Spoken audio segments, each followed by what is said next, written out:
Boa noite. A partir desse momento, você está assistindo Espaço Público, programa de entrevistas da TV Brasil. Hoje, 13 de maio de 2014, queremos discutir o que mudou em nosso país depois do 13 de maio de 1888, quando a princesa Isabel assinou a Lei Áurea que aboliu a escravidão. Queremos saber o que mudou 126 anos depois. Também queremos saber o que permaneceu igual em décadas de discriminação, preconceito e falta de oportunidades. Para falar destes e de outros assuntos, Espaço Público recebe hoje, para uma entrevista ao vivo, o presidente do Grupo Olodum, João Jorge Rodrigues. Você pode e deve participar do programa a partir das redes sociais, cujo endereço você encontra em sua tela. Para fazer essa entrevista, contam também com a colaboração indispensável de dois jornalistas da TV Brasil, Florestan Fernandes Júnior e da convidada especial de hoje, Luciana Barreto. Eu sou Paulo Moreira Leite, âncora e apresentador do Espaço Público. Boa noite, João Jorge. Boa noite a vocês, boa noite ao público ouvinte. Espero que a gente tenha um bom debate e converse sobre o Brasil. Vamos lá. Eu gostaria de começar com uma pergunta sobre o 13 de maio. O 13 de maio é uma data estranha na nossa história. Quando ele foi, no 13 de maio de 1888, houve uma comemoração da população pobre, houve festejos de escravos no Brasil inteiro, vários democratas se manifestaram, havia um movimento popular a favor da abolição. Mas um ano depois veio a República. República estimulada por fazendeiros descontentes da abolição, que queriam ser indenizados, queriam ser pagos por aquilo que eles consideravam investimento. O resultado é que o 13 de maio, que foi uma data histórica, que teve um momento assim, ele não teve as consequências que poderia ter tido e nem teve um lugar muito claro. Eu descobri hoje que o 13 de maio nunca foi um feriado nacional. Quer dizer, é um sinal. Um país que tem tantos feriados, isso poderia ter sido um feriado nacional, mas ele não tinha. É feriado em algumas cidades. Né? Então eu queria saber, até a partir disso, para você, João Jorge, com toda a sua experiência, com a sua vivência de liderança do movimento negro na Bahia, de liderança do Olodum, essa glória brasileira, eu queria saber o que é o 13 de maio para o negro brasileiro. Boa noite. O 13 de maio é uma data referência de um processo de luta que passou pelos quilombos, pelos terreiros de candomblés, pelos grupos de capoeira, passou também pela sociedade brasileira a discutir o fim da escravidão africana, mas não tem nenhum significado econômico, social ou político 126 anos depois. Não podia ter sido feriado nacional, como não foi. Não pode ser uma data histórica celebrada, como foi nos anos, até os anos 50 atrás. E porque, assim, não há consequência na abolição da escravatura. Os dois artigos que falavam da escravidão no Brasil, está extinta a escravidão no Brasil, revoga-se as disposições contrárias, legalmente acabava com alguma coisa que quase já não existia. O estado do Ceará não tinha mais escravo, o estado do Amazonas não tinha mais escravo, São Paulo tinha poucos escravos, e a escravidão era um fardo que uma parcela mais conservadora do Brasil mantinha para que não entrássemos na modernidade. Então, logo depois da abolição da escravatura, os fazendeiros que se sentiram prejudicados fizeram um movimento que gerou a República, e dentro da República acuaram bastante o ministro baiano Rui Barbosa, para pedir uma indenização em decorrência do que eles consideravam que era a perda do seu patrimônio material. Que perda era essa? Era os escravos, trabalhadores da cana, do açúcar, da mineração. O ministro Rui Barbosa fez um despacho muito interessante em 1891. Ele despachou dizendo que se alguém tivesse que ser indenizado ou reparado pelas perdas, esses personagens seriam justamente os descendentes de africanos escravizados no Brasil. E é preciso fazer uma ressalva muito grande. Quando ele mandou destruir os documentos, que não foram destruídos, ele mandou para evitar que a saga da indenização, que era exigida em 1891 pelos senhores de escravos, pudesse servir no futuro para uma comprovação de perda patrimonial. Ou seja, no Brasil, de 1549 a 1888, a escravidão é um fato legal. Começou com as ordenações filipinas, terminou com um fato legal, com um decreto da princesa regente, portanto, autoridade máxima, e as suas consequências. O crime continuado está hoje em 2014. Está no Rio, está na Bahia, está no Maranhão, está na pobreza endêmica, está na ausência de oportunidades, e está na falta de possibilidade do Brasil repetir o que aconteceu nos Estados Unidos e na África do Sul. De um negro chegar presidente, de uma mulher negra chegar presidente, e nas empresas econômicas, na FIEB, na FIEB, e ter gente negra em todos os lugares. Eu gostaria só de fazer um pequeno... Desculpa interromper. Está muito bom, é bom assim. Estão aprendendo muito. Essa coisa do Rui Barbosa, acho que é espetacular. Sim. Mas olha, para a gente entender um pouco mais com quem nós estamos conversando, vamos passar aqui uma breve reportagem a respeito do João Jorge Rodrigues. Bora.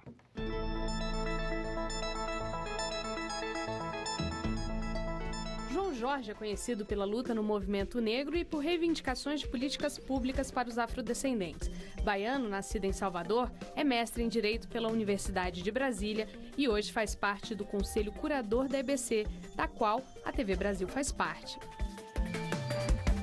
Tem opiniões que muitas vezes levantam polêmica, como a entrevista que deu à Folha de São Paulo no ano passado, em que afirmou que o Carnaval de Salvador é discriminatório e segregador e que havia virado terra de um artista só, no caso, Ivete Sangalo. É fundador e presidente do Olodum, grande expoente da cultura afro-brasileira, que promove há 35 anos ações que mesclam música, cidadania e a valorização do negro no país. Difícil desassociar o nome do Olodum das lutas contra o preconceito e do Pelourinho, hoje local turístico de Salvador, mas que no passado recebeu o nome do símbolo da opressão, uma coluna de pedra onde os negros escravizados eram castigados. No dia 13 de maio de 1888, com a assinatura da Lei Áurea pela Princesa Isabel, a escravidão no Brasil foi abolida. Apesar disso, 126 anos depois, a discriminação contra o negro persiste no país, com a violência policial, a falta de oportunidade e o racismo. Nós temos mais de 300 anos de escravidão, 300 anos de desconstrução da identidade do negro, né? A assimilação do colonizador, na verdade, né? De toda a identidade do colonizador. Por que 126 anos depois da abolição, a gente ainda tem que clamar políticas públicas se é tão evidente a desigualdade racial? Bem, nós temos um passado muito preocupado com a falta de educação pública. Nós temos escolas com pouco tempo, universidade com pouco tempo. E a educação no Brasil sempre foi uma coisa para um pequeno grupo humano. A escravidão impediu que o Brasil pudesse desenvolver um sistema educacional para índios, negros, brancos, pobres, que sempre existiu nesse país. Então nós temos um legado de uma tragédia, de um genocídio, dos primeiros 330 anos.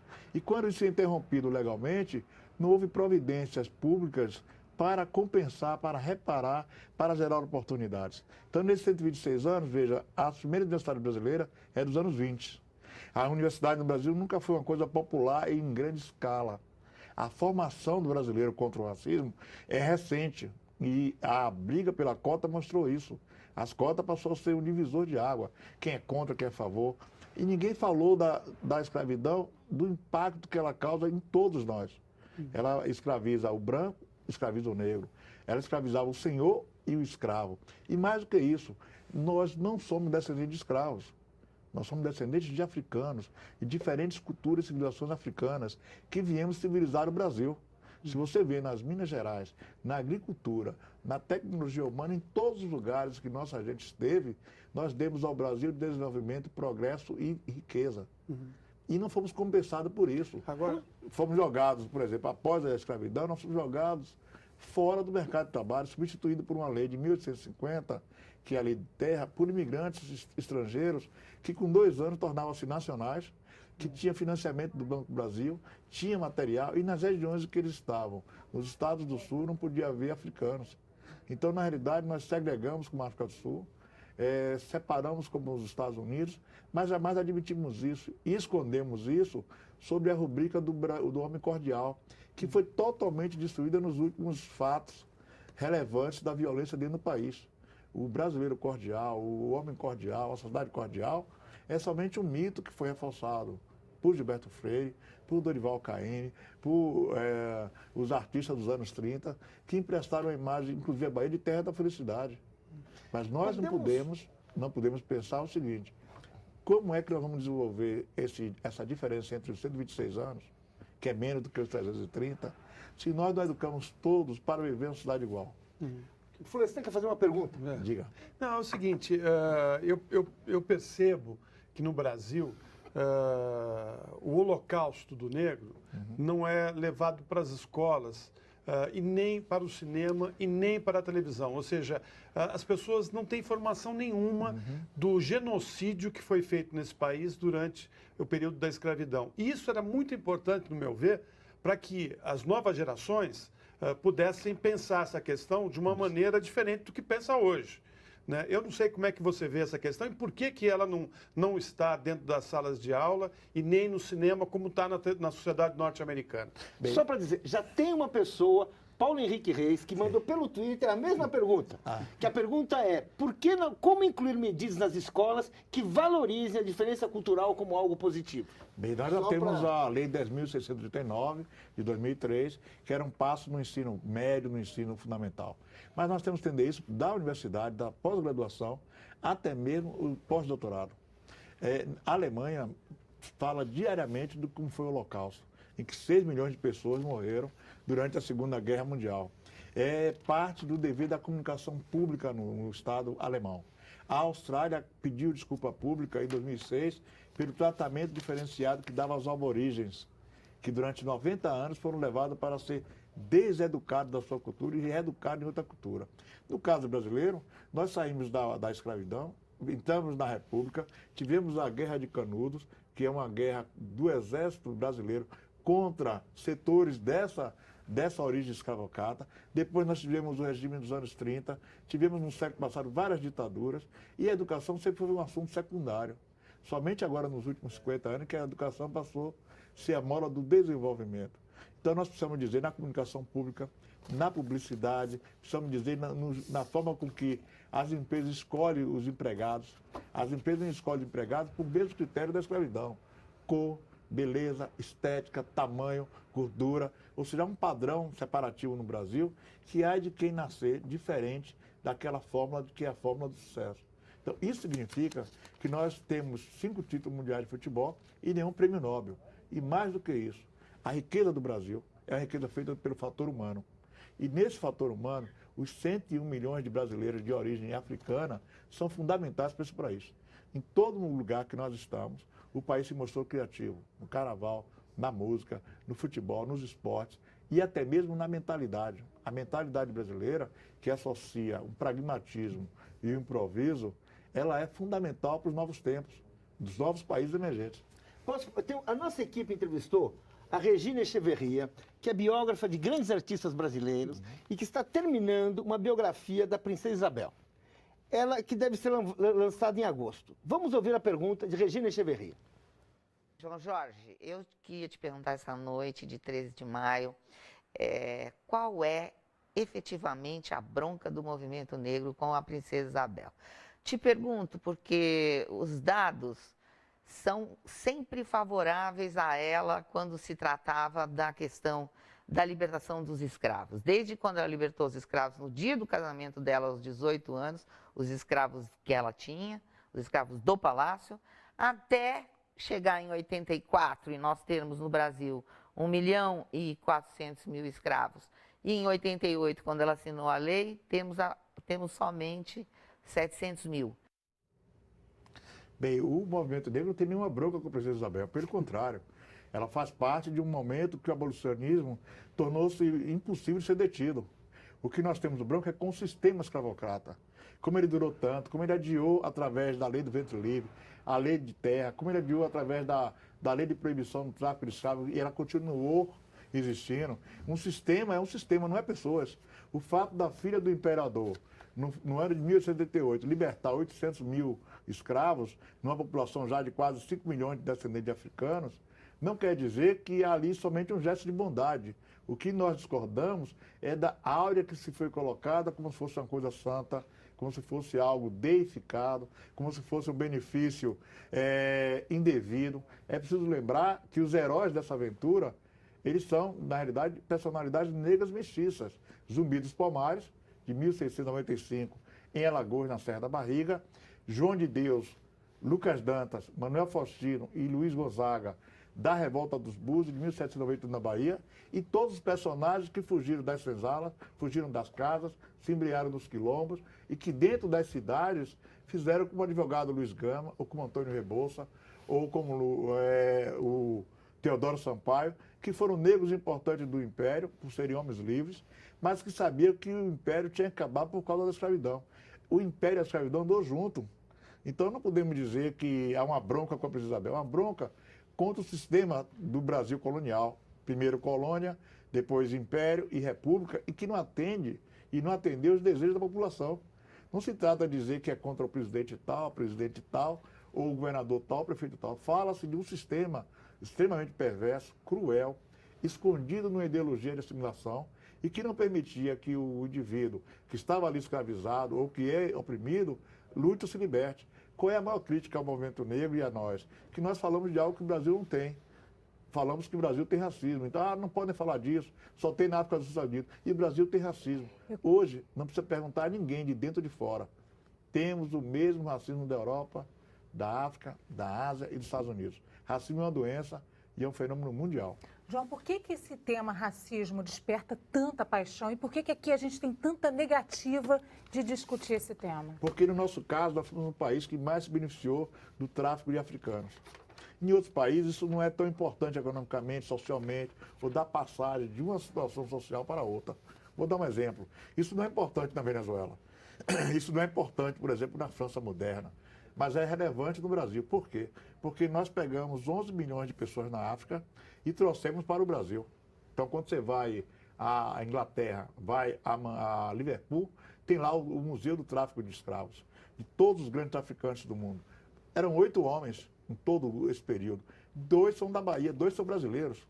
E a maior bola de tráfico de escravos, ela é de Lagos, da costa da Nigéria, da costa da Guiné, de Angola, para o Brasil, especificamente para a Bahia e Rio de Janeiro. Imagine, não foram 6 milhões da Alemanha que morreram, não. Nós estamos falando de uma travessia de 11 milhões de pessoas, que gerou um país com 101 milhões de afrodescendentes. Então, assim, é 4 vezes o Uruguai, 20 vezes o Benin, 3 vezes a Argentina. Fora os milhões que morreram e nós nessa travessia, né? Dos que pereceram na travessia, nos tumbeiros, nem os que pereceram das condições adversas do Brasil. Então, assim, os senhores de escravos e seus descendentes discutem tudo no país, exceto o saldo da dívida da questão racial. Eu gostaria de fazer uma pergunta, interrompendo aí, chamar uma sonora com o deputado Luiz Alberto, que também é presidente da Frente Parlamentar Mista pela Igualdade Racial da Câmara. Ele enviou uma pergunta para ser respondida pelo senhor. Vamos lá. João Jorge, grande companheiro presidente do Bloco Afro-Lodum. Quero fazer uma pergunta para você, agora que nós estamos no mês de maio, né? Mês que lutamos muito para acabar a escravidão.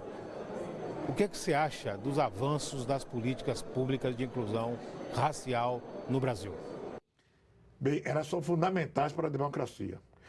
Sem essas políticas que começaram no governo Fernando Henrique Cardoso, e com a atitude do presidente de dizer que o Brasil tinha racismo, tinha tido a escravidão, e que isso era um crime que precisava que o Estado brasileiro perdoasse, que avançou no governo Lula, que tem avançado no governo Dilma, nas cidades, 275 cidades que comemoram o Dia Nacional da Consciência Negra, na educação com a Lei 10.689, no judiciário, a briga para que o crime de racismo possa ser tipificado e punido por tal.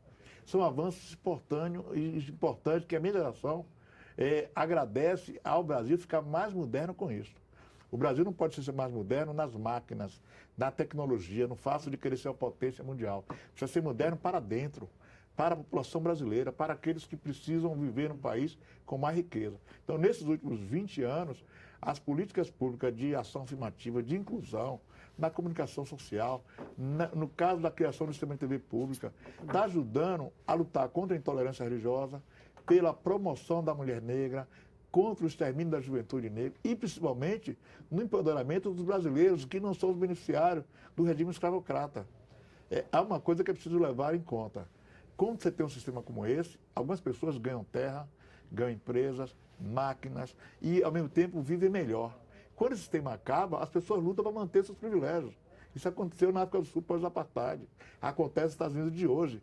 Então, o que nós estamos vivendo é algo que aconteceu nos Estados Unidos há 60 anos, quando começou os direitos civis, se abriu o país para todos, e algo que se consolidou nos últimos 20 anos da África do Sul. E se consolidou também na Índia há 64 anos atrás. Agora você vê, saiu uma pesquisa no IG, de que apenas dos 28 personagens negros em novelas da Globo, da Record e do SBT, desses 28, apenas 5 não ocupam papel com profissões marginalizadas. Sim. Ou seja, esse problema, então, está na própria comunicação, através da arte, através da televisão, é isso? É uma ideologia que atingiu a todos nós. Então, esses personagens relembram a cabana do Pai Tomás lá no começo do cinema americano. Hoje o cinema americano tem o departamento do FBI, é dirigido por um negro, o general é dirigido por um negro. Tem negros em todos os lugares do cinema americano, no cinema francês, no cinema italiano, no cinema da Finlândia. No caso brasileiro, nós ainda colocamos a maioria da população negra morrendo, sendo alvo de bala. João Jorge. Isso precisa mudar, é uma mentalidade. Eu lamento assim muito, está sempre muito bom. Bom ter um programa que é ruim interromper. Não, É faz chato o parte, programa, você bora. tem que interromper para acabar logo. Bora. Né? Mas olha, temos que fazer um intervalo, a gente volta. Você fica aí, mande perguntas, participe através das redes sociais que estão aí no seu vídeo.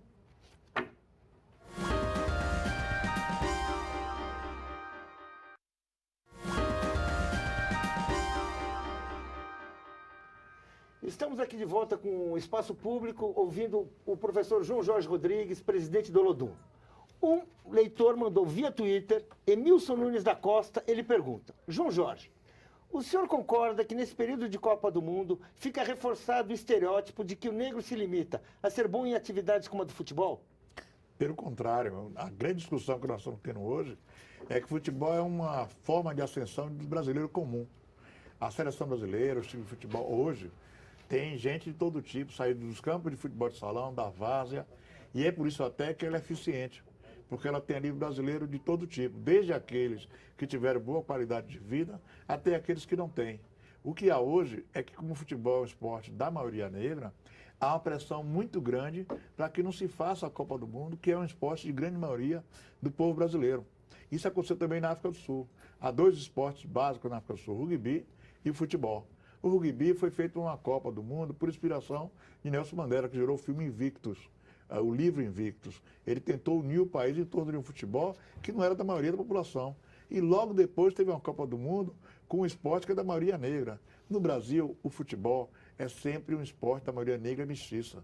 Nós não podemos deixar de reconhecer em Garrincha, ou em Pelé, ou no Ronaldo, ou em Kaká, brasileiros.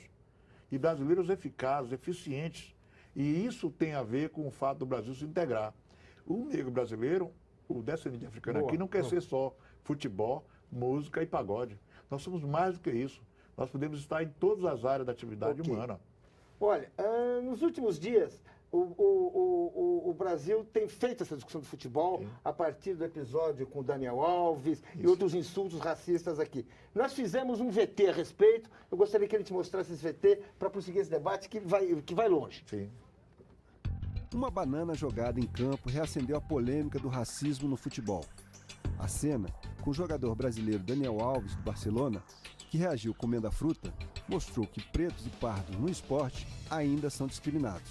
No domingo passado, na Itália, foi a vez do mesmo tipo de preconceito contra o jogador francês do Milan, Kevin Constant. Esse tipo de caso não é exclusivo da Europa. No Brasil, em março deste ano, uma banana também foi atirada no jogador Arouca, do Santos. Na mesma semana, o árbitro Márcio Chagas teve o carro arranhado e 2 bananas atiradas sobre o veículo. A discriminação por aqui vai além das 4 linhas do campo de futebol. O mapa da violência feito pela Unesco mostra que o negro brasileiro também é a maior vítima de mortes violentas, que englobam os assassinatos e acidentes de trânsito. Nos últimos 10 anos, a taxa de vítimas negras foi 2 vezes maior do que as mortes de jovens brancos pelos mesmos motivos. Ou se tomam medidas muito urgentes, ou estamos assistindo, como em muitos estados, em muitos municípios, etc., algo que poderíamos chamar uma chacina de gente jovem. Segundo o Instituto de Pesquisa Econômica Aplicada, IPEA, os pretos e pardos têm menos acesso aos serviços de saúde e oportunidades de trabalho. Para a pesquisadora Tatiana Dias Silva, é necessário tratar os que a sociedade trata diferente de forma diferente, mais justa. o primeiro passo é o Estado reconhecer que as pessoas não acessam as políticas, nem têm as mesmas condições, nem vivem nas mesmas condições, nem têm os mesmos acessos, não acessam as políticas públicas de forma igualitária, e identificar onde é que estão essas lacunas, como é que essas políticas estão reproduzindo isso. A melhoria do acesso ao ensino de qualidade é uma das principais formas de reverter o quadro de desigualdade entre negros e brancos. Para isso, foi introduzida há mais de uma década as cotas raciais em algumas universidades brasileiras. Para este antropólogo, que apoia a iniciativa, os dados de violência e de acesso à educação revelam que a discriminação racial no Brasil é generalizada. Apesar da mestiçagem, ela não garante igualdade racial. Nós somos um país mestiço por um lado e racista ao mesmo tempo. Significa que os marcadores da raça, como efeito social, elas prejudicam sempre mais aos negros do que aos brancos. João Jorge, por que essa insistência de chamar o negro de não humano? E o que você achou da campanha Somos Todos Macacos? Bem, voltaram um pouco... Vou polemizar agora. Voltaram um pouco a Daniel, esse baiano, torcedor do Bahia, nordestino, que teve atitude rápida. Jogou a banana, ele pegou e comeu. Isso é um fato. É uma resposta rápida a uma atitude racista. A campanha Somos Todos Macaco, ela volta a 1500, ela volta às potências colonizadoras europeias, a justificativa católica de por que deveria ter escravidão e torna todos nós inumanos. E ela foi rápida. Por que ela foi rápida? Ela aconteceu justamente na semana que teve a morte do DJ, o Douglas, lá do Rio de Janeiro, e que pouco tempo antes tinha tido a morte da Cláudia, e que pouco tempo antes tinha tido a morte da Amarildo. Ora, para essas mortes, casos reais, que mostra o lado racial da violência no Brasil, a resposta não foi rápida. Mas quando Daniel teve uma resposta, uma atitude contra o racismo, aí rapidamente todos passaram a dizer que nós somos macacos. Bem, nós podemos afirmar que somos todos macacos se tirar a origem africana do ser humano, se disser que isso é uma origem europeia. Nós não criamos racismo para combater o racismo. Então, a campanha ela tinha um eixo errado desde o começo, tirar a humanidade. Nós lutamos contra o racismo, nós não lutamos contra pessoas. A pergunta do deputado Luiz Alberto tem sentido. As políticas públicas é a favor do Brasil, é a favor de todos os brasileiros, de democratizar a universidade. Somente através dessas políticas surgiu a expressão o branco pobre, que todos nós conhecemos o branco pobre no Brasil, mas as políticas universais começaram em 1927 e até agora não conseguiram resolver a demanda. Quem é o pobre brasileiro? Quem é que morre no Brasil? Quem é que não tem saúde? Quem é que não tem acesso? Quem é que não tem acesso aos cargos do Itamaraty, aos cargos de gestão? Por que nós temos apenas um senador de descendência africana? Nós não precisamos perguntar isso aos Estados Unidos ou a qualquer país do mundo, não. Nós temos que perguntar isso às elites brasileiras, para onde nós queremos Agora, ir. Você vê, existe uma questão aí que o próprio pobre na periferia também tem atitudes racistas, né? Eu lembro que recentemente um jovem dentista negro foi morto por policiais ao separado, né? Porque ele estava num carro muito luxuoso. Sim. E o policial achou que ao ele pegar o celular estaria pegando uma arma e matou o rapaz. Certamente esse policial é pobre e mora na periferia. Às vezes negro mestiço. Como é que faz para resolver essa questão? Nós vamos entender o seguinte, a ideologia atinge todos. Há uma ideologia contra as mulheres que é do machismo. Se você perguntar sobre a violência contra as mulheres, muita gente vai dizer que é a favor. Se você perguntar do índio, nós falamos aqui entre linhas sobre o índio brasileiro, a população brasileira, no geral, matou mais índios do que os Estados Unidos. Mas nós ficamos constrangidos com os filmes americanos e não temos filmes brasileiros falando desse genocídio. Então, assim, nós não assumimos essas coisas que fazemos. Parece que é o outro, é alguém de fora até do planeta. E nós temos que assumir, nós estamos dizendo claramente que é importante que o Brasil comece a se reconhecer no espelho. Nós não vamos resolver as coisas apenas fugindo da luta do Brasil se investigar, se conhecer. Deixa eu colocar uma questão aqui que está me incomodando, é uma coisa importante, que é uma frase do Gilberto Freire, que é um professor que tem uma certa ambiguidade, ele ora fala coisas boas, ora ele é completamente fantasioso. Mas ele coloca uma afirmação no Casagrande Senzala que eu gostaria que o senhor comentasse. Aspas. Não há brasileiro de classe mais elevada, mesmo nascido e criado depois de oficialmente abolida a escravidão, que não se sinta aparentado do menino Brás Cubas, na malvadeza e no gosto de judiar com o negro. Aquele mórbido deleite em ser mal com os inferiores é bem nosso, é de todo menino brasileiro atingido pela influência do sistema escravocrata. Eu só falo disso, mas eu acho que tem poucas vezes eu vi uma definição assim, o mórbido deleite de ser mal. É uma questão que tem aí, né? Bem, no Brasil de hoje, nenhuma pessoa se assume como racista, como machista, como homofóbico ou como selvagem. Todos, em tese, são pessoas boas. E como se explica essa onda de violência trágica civil do Rio Grande do Sul ao Amapá? E como se explica que a pobreza de milhões de brasileiros não sensibiliza governantes de diferentes estados?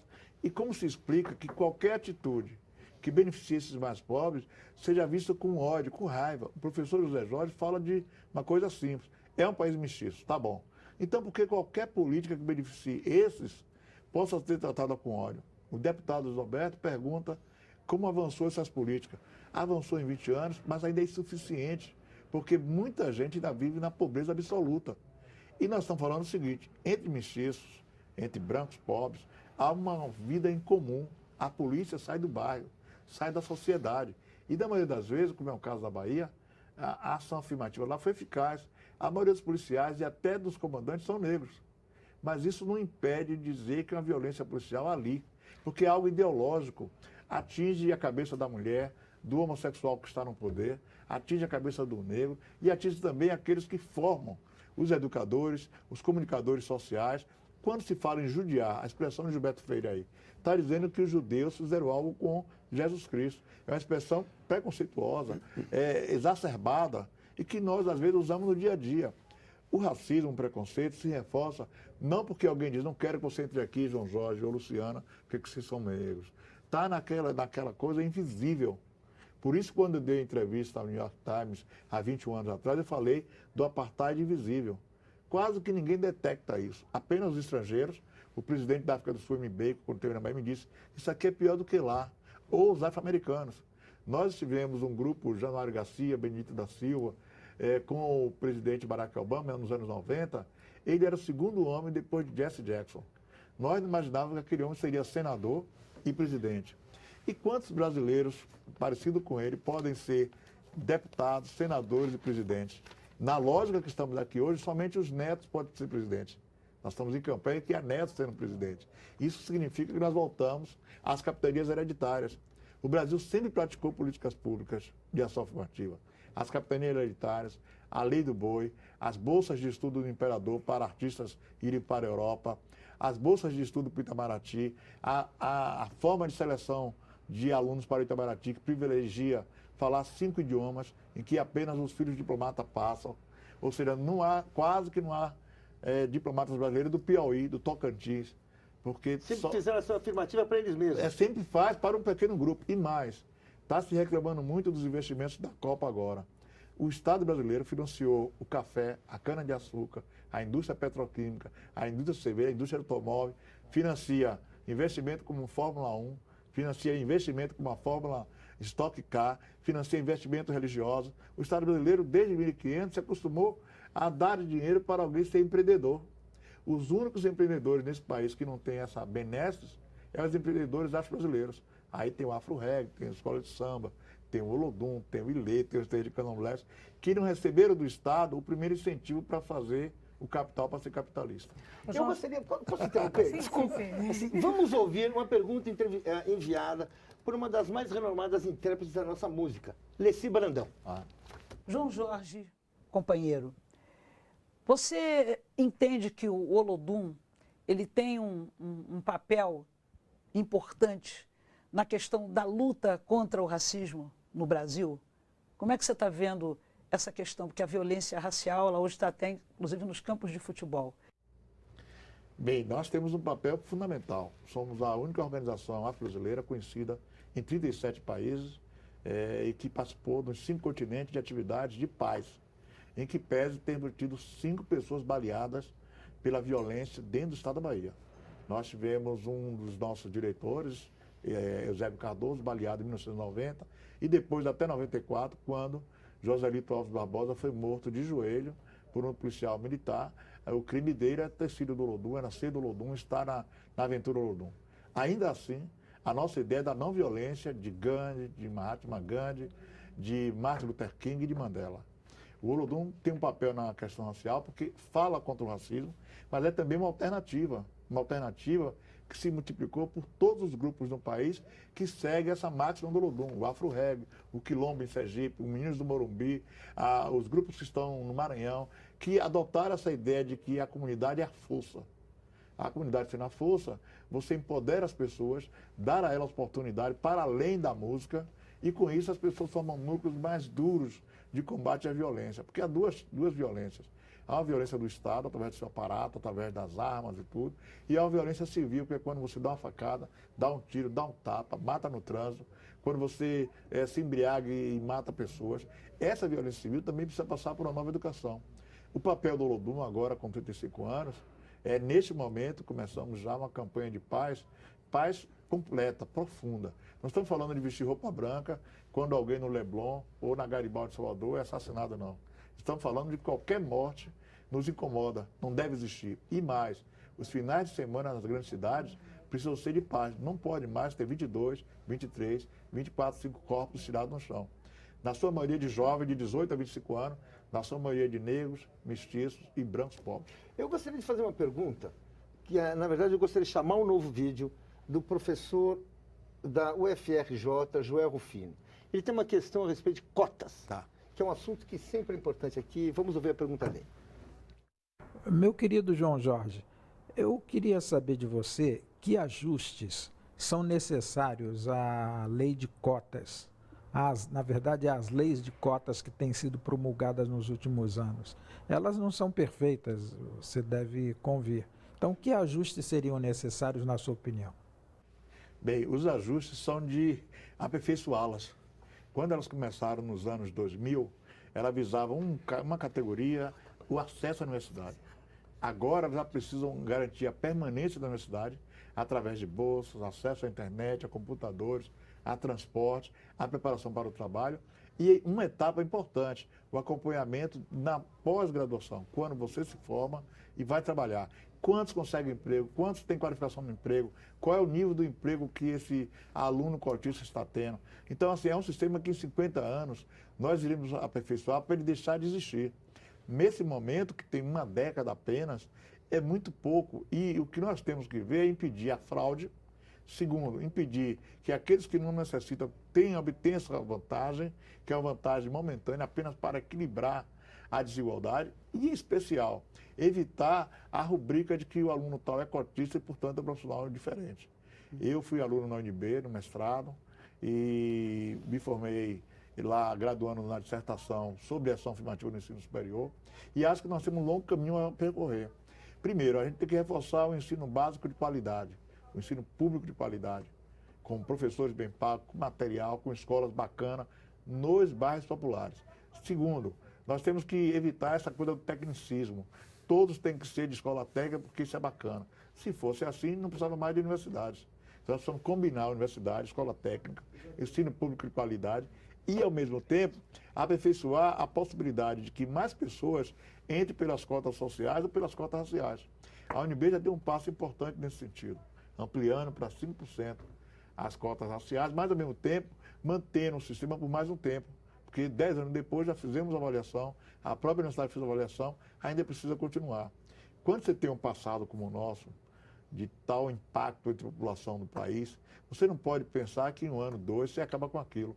Na África do Sul, a apartheid ainda continua vigendo. Não mais como lei, como norma estatal, mas economicamente, como nas estruturas. E são 24 anos depois.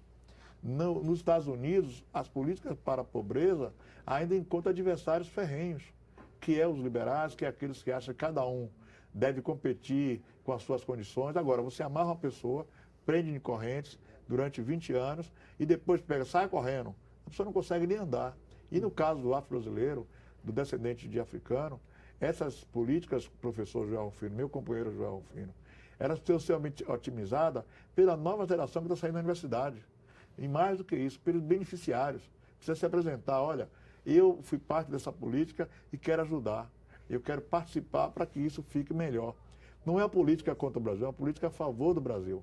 O Brasil hoje tem uma demanda por médicos muito grande, mas nós mantivemos os cursos de faculdade de medicina fechados para um tipo de pessoa. Então isso significou que na hora que a saúde de um estado como a Bahia, com 15 milhões de habitantes, a mesma população de Angola precisa de mais médicos, você não tem ali formados médicos para atender aquela população.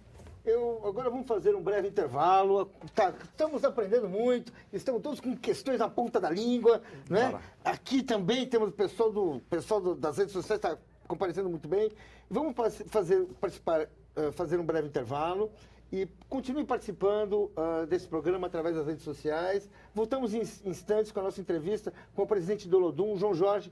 Até já.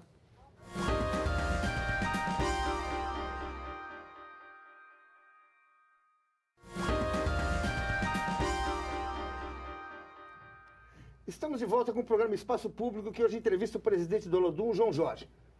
Luciana, faça essa pergunta.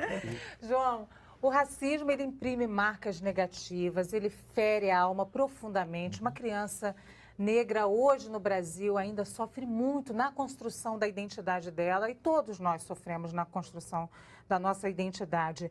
Como construir uma identidade positiva do negro hoje no Brasil? Primeiro, pela alegria. Segundo, pela alternativa. E terceiro, pela luta. Imagine, nós aqui fomos também crianças. Eu fui criança em Salvador, no centro da cidade, no Pelourinho, dentro de uma estrutura em que eu via casas coloniais, 1600, 1700, 1800, e todos os símbolos e monumentos ali, não tinha ninguém com meu nariz, com meu cabelo, com minha cor. E eu perguntava ao meu pai, e onde nós estamos?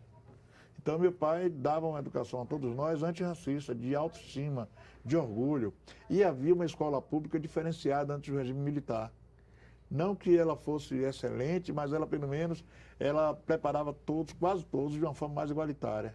Então, a criança, o adolescente, precisa passar por um processo de transformação, que é diferente do que nós vivemos hoje. Ela precisa aprender a ser antirracista, anti-homofóbica, antimachista, antissegregacionista e se integrar. Por isso que esportes de massa são fundamentais. Hoje o vôlei e o basquete começam a ter um pouco essa coerência, essa convicção que você precisa juntar. Não é uma tarefa para uma geração, porque, no geral, a gente quer que nossos filhos sejam criados separados, apartados, protegidos. E sob essa capa, a gente impõe lá, é aquele não, aquele lá não. E é uma frase comum, nós éramos todos juntos brincando, talvez o Florestan saiba disso. Brincávamos todos juntos pequenos, depois a gente vai separando no segundo grau, na universidade, na pós-graduação. Eu fui um dos 4 alunos na pós-graduação na Universidade na UNB em Brasília, 4 alunos negros. Aí você pergunta, e aqueles que jogavam bola, aqueles que brincavam na lagoa e faziam tudo junto? Vai criando um caminho diferenciado que é o da oportunidade.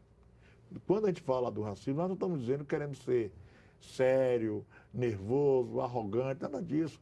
Para mim isso já é coisa superada. Estou falando da alegria, da oportunidade, da possibilidade de chegar a algum lugar e de ter isso um pouco como Mandela e como Gandhi. Você diz, mas são exemplos muito... Sim, tem que ter exemplos raros para viabilizar coisas maiores.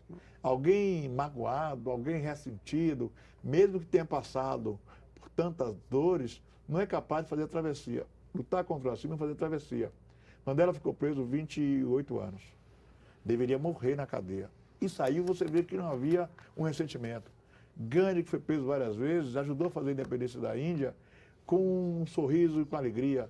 O próprio Martin Luther King morre quando ele percebe que a luta contra o racismo é mais ampla do que apenas somente negros lutando contra o racismo, ou mulheres lutando pelas mulheres. É algo mais dinâmico que isso. João, nós vamos colocar no ar aqui na próxima quinta-feira um documentário sobre a questão do racismo e a questão do negro. E me chamou muita atenção a violência contra os negros da periferia. Nós entrevistamos o Amarildo, entrevistamos um outro personagem que agora não me vem o nome, que também passou os parentes daquela mulher no Rio de Janeiro que foi arrastada. A Cláudia Ferreira. Agora Douglas. E o que a gente percebe é que as crianças e os jovens que estão na casa junto com a família, eles ficam olhando aquilo constrangidos e com medo. Sim, né? sim. Então, assim, e eu percebo que há uma diferença entre o negro americano e o negro brasileiro no sentido da reação a esse tipo de coisa. Por que existe isso? Vamos lá. Primeiro, é importante dizer que a reação do negro brasileiro, do africano no Brasil, ao racismo é similar ao do americano. Quilombos, revoltas individuais, assassinatos, defesas orais em tribunais como não advogados, como é o caso do Luiz Gama, ou 12 anos de escravidão, mais música, jazz, blues, samba reggae, diferentes formas de religião. A religião evangélica dos afro-americanos é totalmente diferente dos anglo-saxônicos. E mais ainda, nós tivemos uma república quilombola nesse país, que foi a República dos Quilombos Palmares. Nós tivemos uma revolta democrática em Salvador, que é a Revolta dos Alfaiates, a Revolta dos Búzios, em 1798. Nós temos uma experiência de se rebelar. Agora, em compensação, havia muito mais truculência, muito mais violência do Estado, né? E havia também a ideia de que o fato da miscigenação deveria inibir as rebeliões. Se você pensar a forma com que Zumbi dos Palmares foi tratado quando ele é morto, ele é decapitado e exposto até o Recife. Não, eu falo, agora isso, eu estou dando o exemplo. Aí a Revolta dos Búzios é a mesma coisa. E o que aconteceu com o Antônio Conselheiro? Ele é decapitado e sua cabeça exposta em Salvador. O que aconteceu com o Lampião, Curisco e a Maria Bonita? Eles são decapitados e expostos em Salvador. Eu fui uma criança que via a cabeça dos cangaceiros no Instituto Médico Legal. Aquilo, além de me assustar, ensejava uma vingança. Quem vai vingar Lampião? Terminou o Olodum fazendo uma música com o Vingador de Lampião. Porque, assim, o que venceu, ele não quer só ganhar, ele quer também tripudiar sobre a morte do outro. Então, quando a criança vê o caso de Amarildo desaparecido, ou da mãe Cláudia, que é arrastada, ou de Douglas, agora, ou em outros casos, a sensação das crianças ali é de choque, é um choque traumático, que só com o tempo poderá superá-la. Eu podia fazer uma pergunta que tem a ver um pouco com isso. O que o senhor acha, uma questão específica, o que o senhor acha das UPPs? O processo, ele tem boas coisas e tem péssimas coisas. O fato de ser uma intervenção do Estado para ocupar a área é bacana, mas o Estado não pode somente comparecer com tropas, com carros militares, com gente armada. A falta de uma presença educacional, de saúde, de atividade social e de repensar o espaço faz com que, na realidade, seja uma guerra em que só tem perdedores. As UPPs que se espalharam pelo Brasil, chegaram também na Bahia, elas parecem um pouco com as concentrações de Varsóvia, os guetos de Varsóvia, do confinamento dos judeus e de uma polícia que investiga quem é que está fazendo errado. Sem inteligência e sem o Estado estar presente, pode instalar todas as UPPs que elas não darão certo. Porque continuará havendo o desequilíbrio entre as forças dos bandidos, dos marginais, do crime e a força do Estado. O Estado somente aparelhou um aparato de vingança, de armas, e que desconhece o morador da favela como cidadão. Por isso esses casos recentes que nós estamos citando. Não foram excessos, não. Ali é a rotina dos fatos.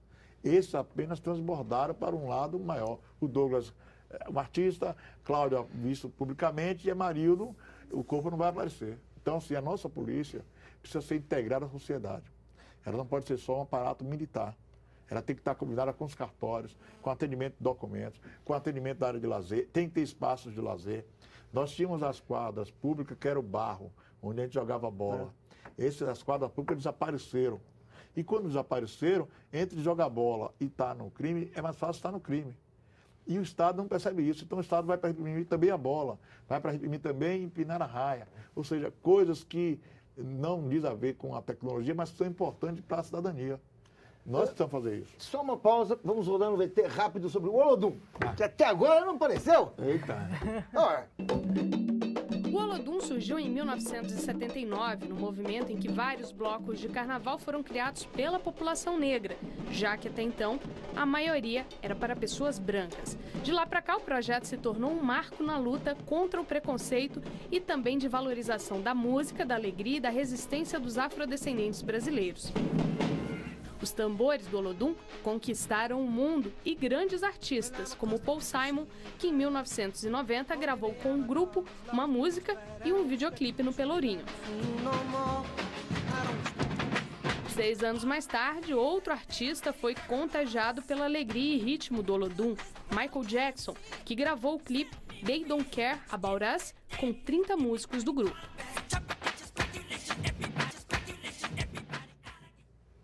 Bom, o Olodum, com a chegada do Michael Jackson, foi estouro no país, né? Mas você recentemente disse que o carnaval está deixando de ser um espaço do negro e passou a ser um espaço de um branco só. Por quê? Porque as possibilidades de se fazer um bloco carnaval, de cantar, de surgir personagens como Carlinhos Brau, Tatal, Toy Matéria, Neguinho do Samba, elas diminuíram muito. A mercantilização do carnaval, ela impede que novos sucessos, novos ritmos apareçam. É como se você quisesse matar a galinha de ovos de ouro. Eu disse isso na Folha de São Paulo do ano passado, antes do carnaval, que o modelo de negócio que você só pode ter um tipo de artista, você inviabiliza a diversidade que é a força do carnaval brasileiro. É muito importante que tenha escola de samba no Rio e São Paulo, mas que tenha Congada, que tenha Moçambique, que tenha Maracatu, que tenha Bloco Afro, que tenha Afoxés. Nós não podemos pensar numa forma única, porque o carnaval é uma festa europeia, mas inventada no Brasil, reinventada no Brasil a partir do intrudo. E que sua força principal é essa diversidade. Talvez vocês não saibam, mas há muitos blocos na Bahia de travestidos. É blocos de homens que se vestem de mulheres. Esses blocos têm uma força musical, têm uma presença enorme no carnaval. Mas se eles não aparecem nacionalmente, ninguém nem sabe cantar as músicas. Quando começou o sucesso do Olodum, com Leci Brandão, com Paul Simon, com Michael Jackson, com Jimmy Cliff, as músicas eram cantadas na cidade de Salvador como um todo. Egito, Protesto do Olodum, músicas sobre Madagascar, sobre a história dos países africanos, do continente africano. Mas ela chegou no mercado comercial por um acaso, porque nós trouxemos ao Brasil a história do Egito Antigo, civilizando o mundo que nós conhecemos. A escrita, a comunicação, a arquitetura, o calendário. Então, assim, se o carnaval da Bahia, de Pernambuco e de Olinda perder a diversidade, nós perdemos um patrimônio imaterial, que é uma das maiores festas do planeta, feito por gente que pode sair só de bermuda para a rua. Não precisa dispor de uma fantasia, não precisa sair com a roupa de uma escola de samba. Professor, tem uma pergunta aqui de Rafael De Luca, pergunta através do Twitter. João Jorge, falta união ao povo afro na reivindicação de seus direitos? Há preconceito, entre aspas, entre os próprios negros? Bem, não falta união pelo seguinte, na situação que nós vivemos, o fato de a gente estar aqui hoje falando desse assunto é uma prova da vitória do movimento negro, do movimento antirracista, que é composto de pessoas também que não são negras, e dos últimos 50 anos, a partir de Abdias Nascimento, da Frente Negra Brasileira, a partir de Lélia Gonzalez, de tantos atores e atrizes que fazem parte desse movimento. O estoque de desigualdade que nós tínhamos era muito maior. Então, para chegar aqui, foi preciso uma unidade. E unidade não quer dizer que todos nós temos que pensar igual ou não. As mulheres não pensam iguais, os médicos não pensam iguais, os comunicadores não pensam iguais, os partidos políticos não pensam iguais, e nós somos humanos. Então nós temos direito a ter ideologias diferentes, religiões diferentes, pensamentos diferentes e visões de como vai ser o Brasil diferente. A minha visão é de que nós teremos um Brasil plural, desenvolvido, próspero, com todos os tipos de brasileiro. E o movimento negro não precisa ser união em torno da cor, do nariz, do cabelo. É em torno da luta pela igualdade. Não importa se você é negro, discorda das cotas. Há muitos negros no Brasil que discordam das cotas. Eles não apresentam nenhuma alternativa, mas discordam das cotas. E eu lhes garanto o direito de falar isso, de dizer isso e até debater isso. Agora, eu sou favorável às cotas, sou favorável às ações afirmativas, sou favorável ao incentivo do Estado, ao reconhecimento do Estado de que, além de Tiradentes, nós temos 5 heróis negros no Brasil, nacionalmente já reconhecidos: João de Deus, Lucas Danta, Manuel Faustino, Luiz das Virgens e Zumbi dos Palmares, e que essas datas sejam feriados nacionais também.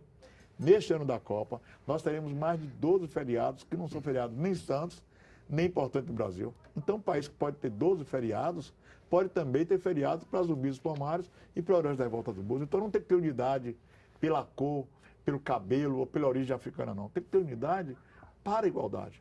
Inclusive, teve cidade esse ano que se recusou a dar o feriado Zumbi de Palmares e foi uma polêmica, né? Sim. Algumas cidades no Brasil. Cidades do sul do Brasil, basicamente. Cidades do sul do Brasil. Pois é, mas eu queria fazer... Existe uma crítica muito contundente ao movimento negro, sim, isso é fato. E outro dia um amigo meu falava assim: ah, Luciana, mas o movimento negro, ele anda em círculos no Brasil, porque ele não formula políticas públicas para um Brasil melhor. O que o senhor diz sobre isso? Bem, o deputado Roberto falou dessas políticas, a Lei de Introdução à História da África, para o Brasil, do Paraguai a Caena, onde há brasileiros que precisam saber da história da África. Né? As políticas de saúde para combater, por exemplo, anemia falciforme. Né? A nossa luta contra a violência do Estado através dos aparatos de segurança.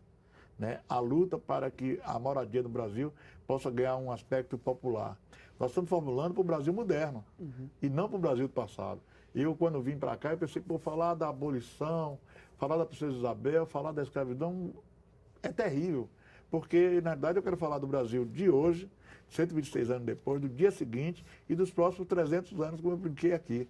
Então, não se trata de um movimento negro andar assim. Pelo contrário, as respostas são lentas porque o aparato estatal, a burocracia brasileira e a mentalidade é mais lenta do que a americana ou sul-africana. No momento da história recente, os sul-africanos acabaram com o apartheid. Foram lá, senhor Nelson Mandela, você pode sair da cadeia. O senhor, o seu grupo, pode disputar a eleição. Vai ser um homem e um voto. Foi mais importante para aquele país acordar, fazer um consenso e resolver isso do que o Brasil estava fazendo. Então, o movimento negro não está dando isso. Pelo contrário, os avanços são visíveis, a sociedade sabe que tem gente atenta a isso. Não é mais a discussão de dizer se tem ou não racismo no Brasil. Tem, existe e é quantificado. Agora, evidentemente, que nós precisamos que o não negro nos ajude a combater isso. Não precisa mais do que nenhum negro vir ajudar, não.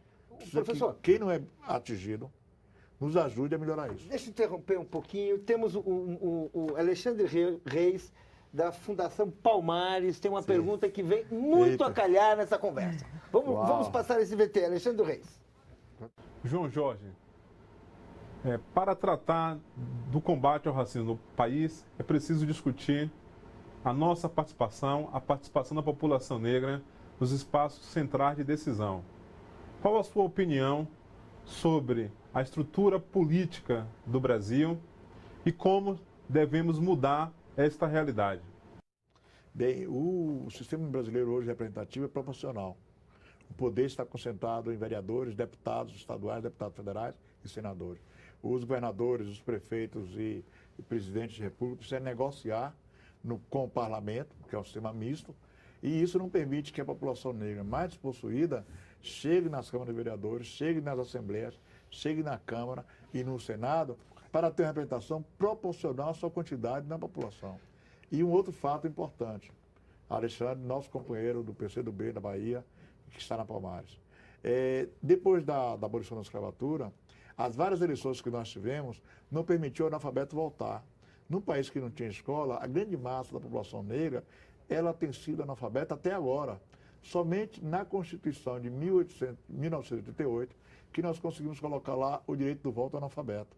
Então, a grande maioria da população negra brasileira não votava e não podia ser votada, não podia ser escolhida.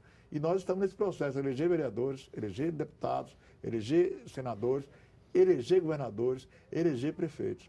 Eu penso sempre que quando o presidente Barack Obama vier ao Brasil e deverá ir à Bahia proximamente, o acanhamento será brutal.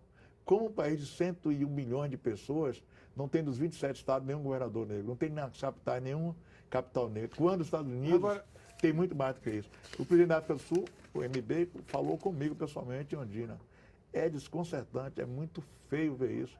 Os negros apenas nos trabalhos de garçom, de entrega de comida e não serem maioria no secretariado, maioria no poder político. Então a resposta é, precisamos participar do poder político, precisamos melhorar nossa participação nos partidos políticos e precisamos, além de ser eleitor, precisamos também ser votados. Até agora nós temos sido eleitores, a gente elege A, B, C ou D. Mas nós precisamos também nos preparar para eleger os nossos representantes em todos os níveis do poder político no Brasil. Lembrando que a sua participação é importante para nós, envie suas dúvidas e opiniões para as redes sociais. Os nossos endereços aparecem aí na sua tela. Daqui a pouco a gente volta para o último bloco do nosso programa com João Jorge. Fique por aí.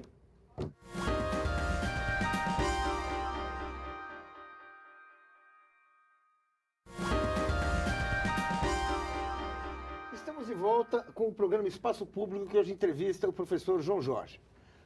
Prestigiando quem participa através das redes sociais, Inês Estrada, via portal da IBC, pergunta: João Jorge, você falou sobre o Museu da Escravidão em Liverpool, mas por que não explicou que os africanos escravizados eram trazidos para o Brasil em navios ingleses? Bem, na realidade os navios não eram só ingleses, não. Eram navios portugueses, poloneses,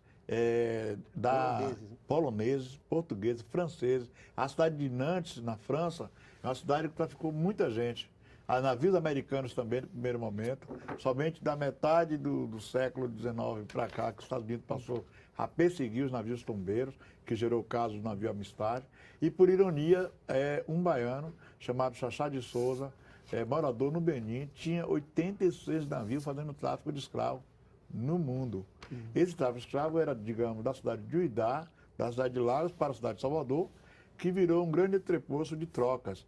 Os navios ingleses fizeram porque havia muitos navios ingleses piratas, principalmente no Caribe. Mas a Inglaterra, para sua produção de açúcar no Caribe, passou a perseguir os navios tombeiros para que não houvesse oferta de cana-de-açúcar e de açúcar e privilegiando sua produção. O Brasil insistiu. O último navio que chegou na Bahia chegou em 1855, na Praia da Pituba, chamado Praia de Chega Negro, mas continuou o tráfico mesmo com a proibição legal. A expressão lei para inglês ver tem a ver com isso. O Brasil fez uma lei de proibição do tráfico de escravos, mas a sociedade não cumpria porque acabar com a escravidão em 1731 não era algo que a sociedade quisesse e desejasse. Então, assim, eu fui a Liverpool para ver o museu, como fui também a Nantes, como tenho ido também a cidades que foram grandes cidades do tráfico, para entender a importância da Bahia, do Rio de Janeiro, nesse processo. Por exemplo, a Bahia com Luanda, o Rio de Janeiro com Luanda, com o Porto de Gana, São Jorge del Mina, e saber de onde nós viemos. Há agora uma pesquisa de DNA que vai identificar as origens étnicas de alguns afro-brasileiros e que vai permitir saber um pouco como nós viemos. Por quê? Com a troca dos nomes e a adoção de um nome português, João Jorge Santos Rodrigues, evidentemente que não diz se você é de Gana, da Guiné, ou do Togo, ou de Moçambique, ou de Angola, ou da República do Congo, ou da Zâmbia. Os afro-americanos também têm esse dilema. O escravo vira um objeto. E virando objeto, ele não pode ter nome de família, não pode ter religião trazida, não pode fazer o samba, não pode trocar instrumentos. E os ingleses foram especialistas em fazer isso bem dentro dos Estados Unidos. Desenraizar o afro-americano da cultura africana. E nós mantemos uma identidade africana mais próxima do que os afro-americanos. Nesse sentido, né, eu lembro que foi a partir do governo Lula que o Brasil começou a se preocupar mais com a aproximação com os países africanos, né? Inclusive não só no comércio, mas também na questão cultural. Né? E a TV Brasil mesmo, acho que foi pioneira no sentido de ter um correspondente na África, né? E também de fazer um programa feito na África. Agora, o presidente Lula, além de criar essas cotas para os negros, não é que ele criou, mas ele abriu espaço para que isso ocorresse, ele também ajudou a colocar o primeiro negro dentro do Supremo Tribunal Federal, o Joaquim Barbosa. Qual a importância dessa atitude de ter um negro dentro do Supremo? E o que ele representa? O governo Lula passou na África de 8 embaixadas para 18 embaixadas. O presidente Lula foi várias vezes à África, aproximou economicamente, culturalmente, o Brasil da África e reconheceu, as várias vezes que esteve na África, a dívida histórica do Brasil para o continente e, ao mesmo tempo, ampliou programas como o da Embrapa, para troca de experiência na agricultura, programa de treinamento militar. Neste momento, é um militar brasileiro que está no Congo à frente da luta da ONU para diminuir o impacto da guerra na região dos Grandes Lagos.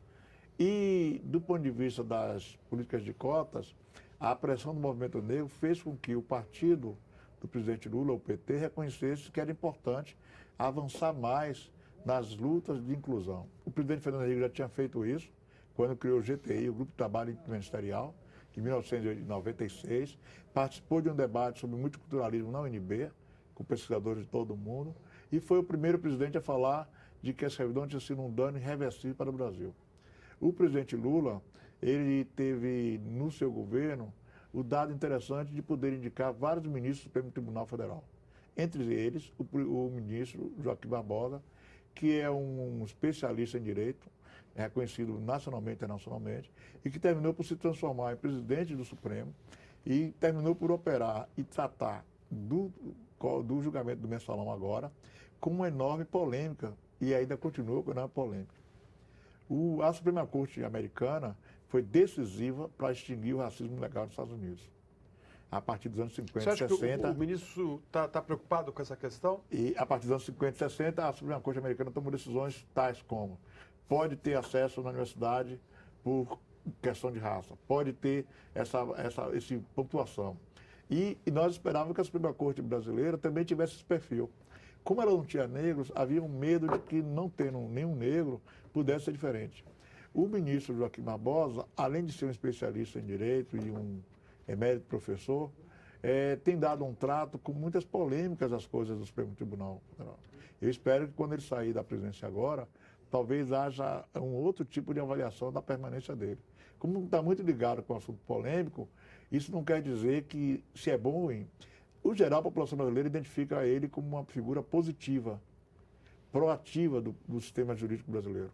Por outro lado, há muitos questionamentos dentro da ordem jurídica, dos advogados, da OAB, de juízes, que questionam decisões como, por exemplo, agora, de indeferir a saída para trabalhar dos presos que cumprem regime semiaberto, que pode levar a uma exclusão de volta de pessoas que estão fora desse sistema para dentro das prisões. Já que no Brasil a prisão não é punitiva, não é um sistema de vingança do Estado contra a pessoa, é um sistema de reeducação.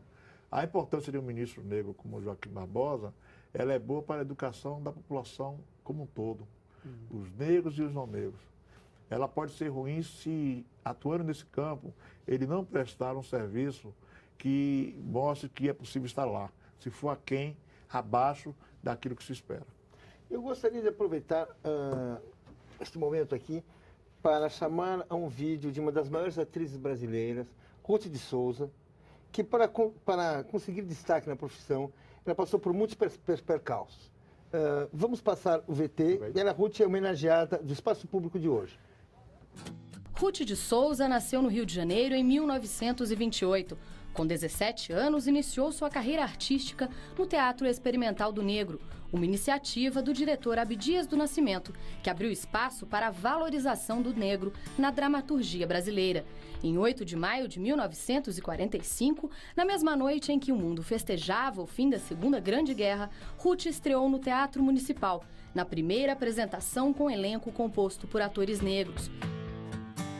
Pioneira, ela também foi a primeira atriz negra na televisão brasileira. Na telenovela A Cabana do Pai Tomás, em 1969, atuou ao lado de Sérgio Cardoso numa trama abolicionista. No cinema, foram mais de 30 filmes estrelados, mas a trajetória na vida artística nem sempre foi fácil. Quando eu comecei, eu sabia que ia ser difícil. Então, eu enfrentei o negócio. Cobrava muito, sempre cobrando. Eu acho que a importância de tudo no negro em geral é a educação. Quem tem educação pode lutar contra o preconceito, seja ele qual for.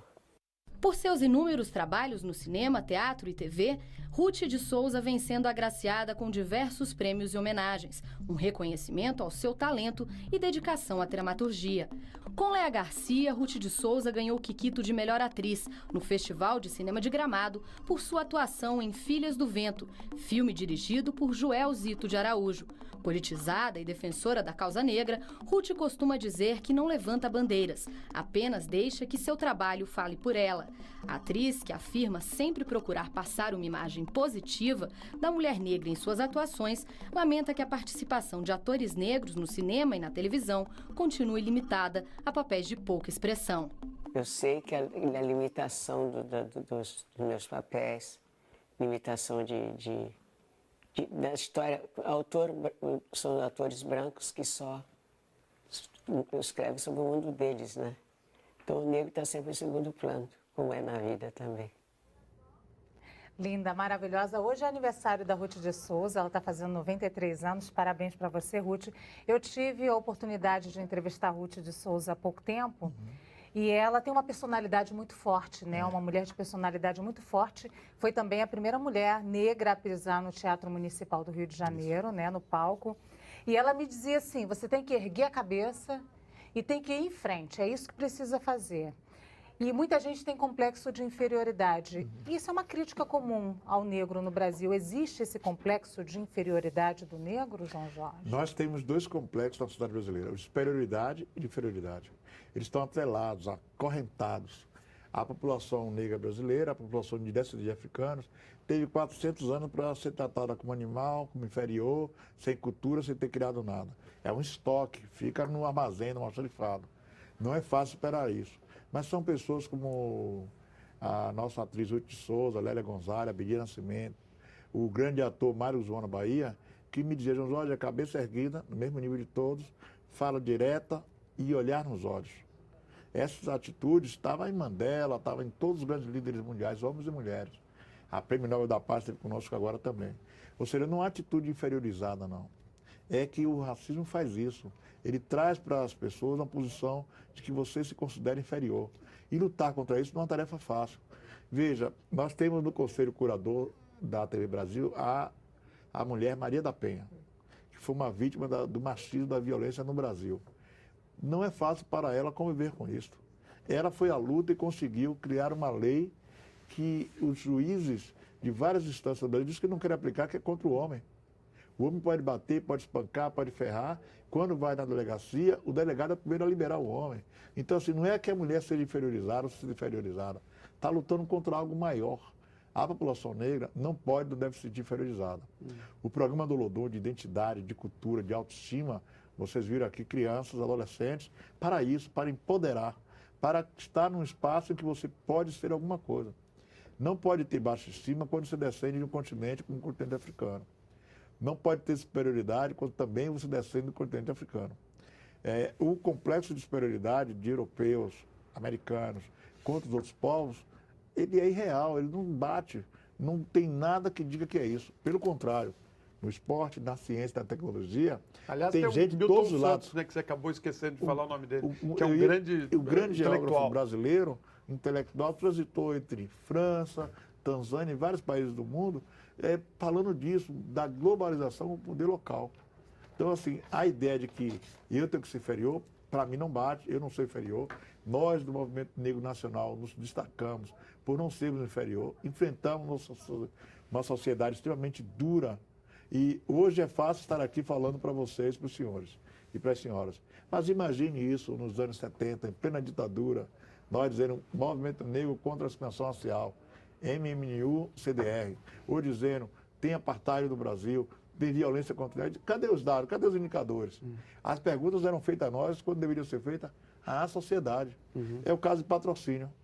Eu disse recentemente à ministra da Cultura, ministra, a cultura no Brasil não patrocina os afro-brasileiros. Ruth de Souza é um exemplo. Lélia Gonzalez, as atrizes negras e atores negros em geral, assim, participam de filmes em que são escritos para eles para falar da matança nas favelas. Nós tivemos um filme sobre zumbi. Nós não temos ainda um filme sobre a revolta dos Rosas. Nós não temos ainda um filme sobre a África positivamente. A TV Brasil tem um programa chamado Nova África, espetacular, que mostra a nova realidade africana, não com o olhar de Tarzan, não com o olhar do National Geographic do BBC de Londres. Mostra juventude, transporte, violência, o caos urbano. Cairo tem 12 milhões, Luanda tem 4 milhões, Joanesburgo tem 3 milhões, não tem transporte até a Copa do Mundo. Os brasileiros se acostumaram a pensar na África como um lugar de leões. E isso, algumas redes de televisão fazem isso todo o tempo. Selva, aí mostra a África lá. Por que ainda se constrói essa identidade? Essa identidade tem ainda mantida para opor a luta que nós estamos fazendo para empoderar a imagem da África. Se eu disser aos senhores aqui que boa parte dessa televisão aqui tem a ver com a ciência do Egito, a civilização do Egito, vocês não irão acreditar.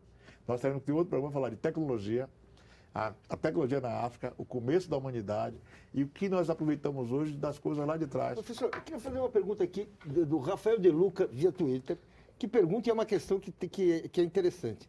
Como é que o senhor vê a situação de países como, por exemplo, o Haiti, que é um país que fez uma revolução negra, importantíssima, contemporânea de Napoleão, e foi esmagada. E hoje é um enigma, assim, para toda a América e para toda a humanidade. Como é que o senhor vê o destino do Haiti? Quero agradecer as perguntas dele pelo Twitter, porque permite a resposta concreta.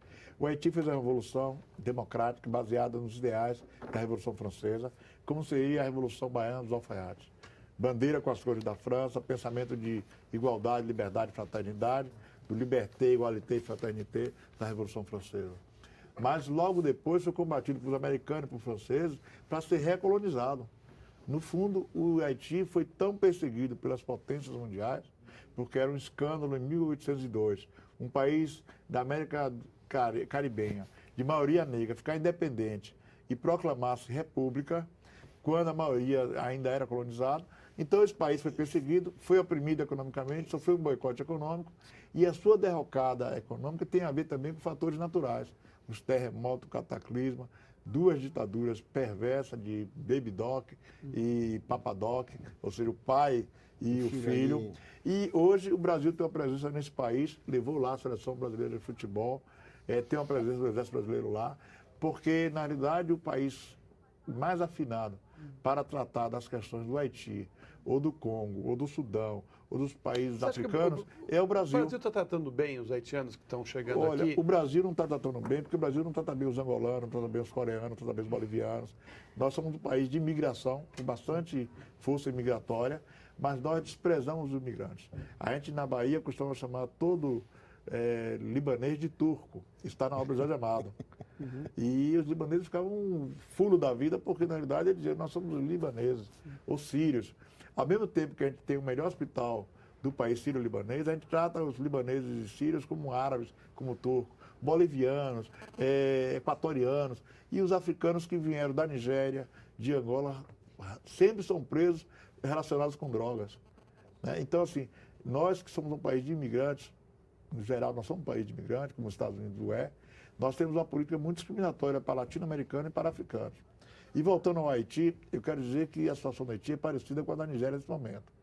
Nós, do Movimento Negro, não temos nenhum medo de falar contra ditaduras, seja ela no Haiti, na Nigéria, ou no Afeganistão, ou no país da Europa.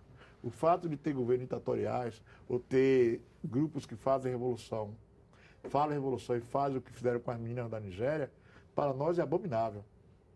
Então, nós somos a favor da democracia, do progresso e da igualdade, independente de se é um regime africano, se é um regime negro do Caribe ou não. Nós entendemos que o Haiti precisa do apoio da América Latina como um todo para se desenvolver. O Haiti e Cuba são situações similares. Cuba tem um bloqueio dos Estados Unidos dos últimos 50 anos e o Haiti tem um bloqueio de 200 anos da França e dos Estados Unidos. Então, bloqueio econômico não é a melhor forma, diplomaticamente, de resolver coisas. Bom, a gente já deve estar terminando, Estamos né? Eu aí, queria estamos fazer aí. muito rapidinho uma pergunta. Eu tenho certeza que o movimento negro bebeu, lógico, na fonte dos movimentos de negritude, panafricanismo, a gente falou da França, né? A gente carece de uma intelectualidade no Brasil, de um movimento semelhante no Brasil? Não, pelo contrário. Nós, um país que tem Abdias Nascimento, Dália Gonzalez, Sueli Carneiro, Januário Garcia, Joel Rufino agora, e tantos personagens que formulam pensamento, não precisa de importar teorias de nenhum lugar. O fato de nós nos associarmos com o panafricanismo, associar as ideias de N. Krumah, de Marcus Garvey e de tantos panafricanistas do Caribe e das Américas, é para que a gente tenha uma mesma cor. Por exemplo, o Olodum usa as cores verde, amarelo, vermelho, branco e preto, que é cores do panafricanismo, como usa as cores do reggae. O Olodum faz samba reggae porque é o samba do Congo, o samba de Angola, o samba do recôncavo baiano, mas também usa o reggae da Jamaica com um profundo discurso terceiro-mundista. É assim, não há intelectualidade diferente entre Abdias e Mandela. Mandela ficou preso e Abdias se exilou. Mandela conseguiu fazer a África do Sul acabar com o apartheid. Não há diferença entre Lélia Gonzalez e Gandhi. Não há diferença entre eu e Martin Luther King. Entre os meus companheiros e companheiras e Malcolm X. É a mesma mentalidade, desenvolver seu país, falar de algo que o país não quer dizer que tem. Até os anos 50, os Estados Unidos não queria dizer que tinha racismo. Foi a volta de soldados da Segunda Guerra que fez isso. E 2 atores morreram, Malcolm e Martin Luther King. No nosso caso, muitos de nós morremos nas ruas, na pobreza, mas a gente tem um pensamento afro-brasileiro. Nós temos uma intelectualidade nossa que está por trás da luta pelas cotas. Elas são as mais diferentes programas de ação afirmativa do mundo. É o feito no Brasil, em especial movimentado pelo Movimento Negro.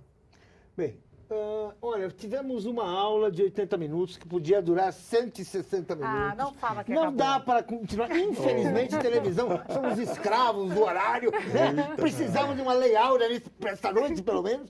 Mas, enfim. Ou de um novo quilombo. Um novo quilombo, pelo menos. Quem sabe fazer um novo quilombo aqui, né? Comunicação. Fazer um novo quilombo. Mas, olha, infelizmente, estamos aqui, o programa está acabando. Eu aguardo vocês para a próxima terça-feira, quando vamos entrevistar o ministro dos Esportes, Aldo Rebelo. Boa noite.